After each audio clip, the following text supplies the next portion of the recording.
നമസ്കാരം. വിഷനോറ മീഡിയയുടെ പുതിയൊരു വീഡിയോയിലേക്ക് ഏവർക്കും സ്വാഗതം. ഏപ്രിൽ മുതൽ റേഷനും സെസ്. നീല വെള്ള കാർഡുകളിൽ നിന്നും പ്രതിമാസം ₹1 വീതം പിരിക്കും.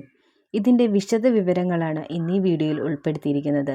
ചാനൽ ആദ്യമായി കാണുന്നവർ സബ്സ്ക്രൈബ് ചെയ്യുക, വീഡിയോ ലൈക്ക് ചെയ്ത് സപ്പോർട്ട് നൽകുക.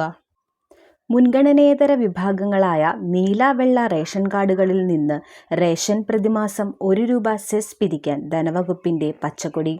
റേഷൻ വ്യാപാര ക്ഷേമനിധി ബോർഡിൻ്റെ വരുമാനം വർദ്ധിപ്പിക്കുന്നത് ലക്ഷ്യമിട്ടാണ് വെൽഫെയർ ഫണ്ട് സെസ് ഇനത്തിൽ ₹1 ഈടാക്കുക. ഇത് സംബന്ധിച്ച ഭക്ഷ്യപൊതുവിതരണ കമ്മീഷണറുടെ റിപ്പോർട്ട് ഭക്ഷ്യവകുപ്പ് കഴിഞ്ഞ ജൂണിൽ അംഗീകരിച്ചിരുന്നു.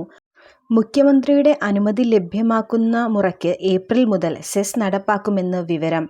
1 വർഷത്തേക്കായിരിക്കും സെസ്. 24 വർഷമായി റേഷൻ വ്യാപാര ക്ഷേമനിധി ബോർഡിലേക്ക് ₹1 പോലും വിഹിതമായി സർക്കാർ നൽകിയിട്ടില്ല.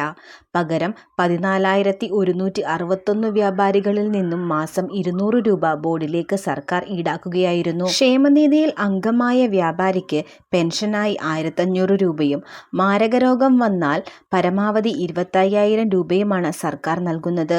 1,564 വ്യാപാരികളാണ് നിലവിൽ പെൻഷൻ കൈപ്പറ്റുന്നത്. 3 മാസം കൂടുംതോറും പെൻഷൻ നൽകാൻ ₹80 ലക്ഷം ധനംവകുപ്പ് കണ്ടെത്തേണ്ടത്.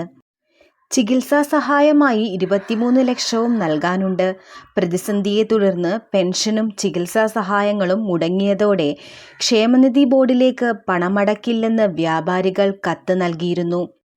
തിങ്കളാഴ്ച ഭക്ഷ്യമന്ത്രിയുമായുള്ള ചർച്ചയിൽ വിഷയം സംഘടനാ നേതാക്കൾ ഉന്നയിച്ചതോടെയാണ് സെസ് നടപ്പാക്കുമെന്ന് മന്ത്രി അറിയിച്ചത്.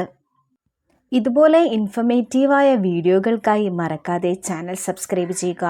മറ്റൊരു ഇൻഫർമേഷൻ വീഡിയോയുമായി കാണാം. നന്ദി, നമസ്കാരം.